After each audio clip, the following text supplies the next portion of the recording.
दोस्तों, भगवान जगन्नाथ के कई भक्तों में से एक भक्त थे माधव दास। उनकी पत्नी का देहांत के बाद माधव दास अकेले पड़ गए थे। तभी वे जगन्नाथपुरी में जाकर प्रभु की भक्ति करने लगे। वह अकेले बैठे बैठे भजन कीर्तन करने लगे। प्रभु जगन्नाथ उन्हें कई बार दर्शन भी दिए थे। एक बार माधव दास को अतिसार का रोग हो गया। वह बहुत ही दुर्बल हो गए थे और चलना फिरना भी मुश्किल हो गया था। तभी भगवान जगन्नाथ स्वयं सेवक बनकर उनके घर गए और उनकी सेवा की।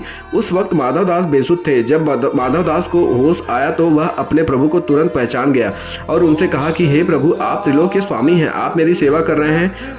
आप तो मेरे रोग क्षण भर में दूर कर सकते थे, परंतु आपने मेरी सेवा क्यों की?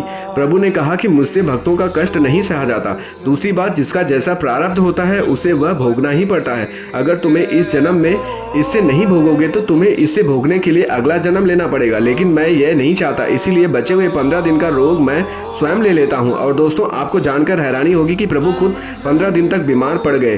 दोस्तों, एक बार भगवान जगन्नाथ के लिए जय श्री हरि लिखना ना भूलें। दोस्तों, कैसे हुई थी वृंदावन की रचना?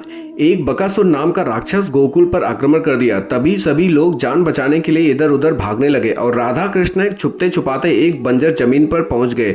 उस बंजर जमीन पर राधा कृष्ण का पहला कदम पड़ते ही वहां एक तुलसी के वृक्ष का निर्माण हुआ और देखते ही देखते वह बंजर जमीन धीरे धीरे सुंदर और अद्भुत जंगल में बदल गया।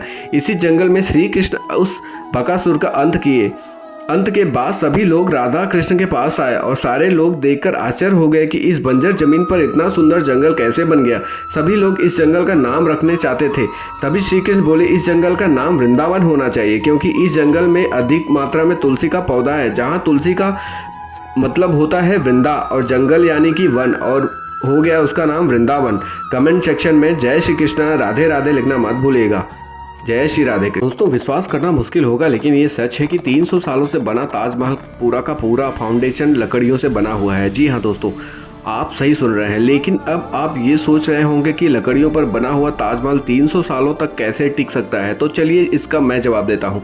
दरअसल जिन लकड़ियों के सहारे ये ताजमहल टिका हुआ है, ये कोई मामूली लकड़ियाँ नहीं हैं।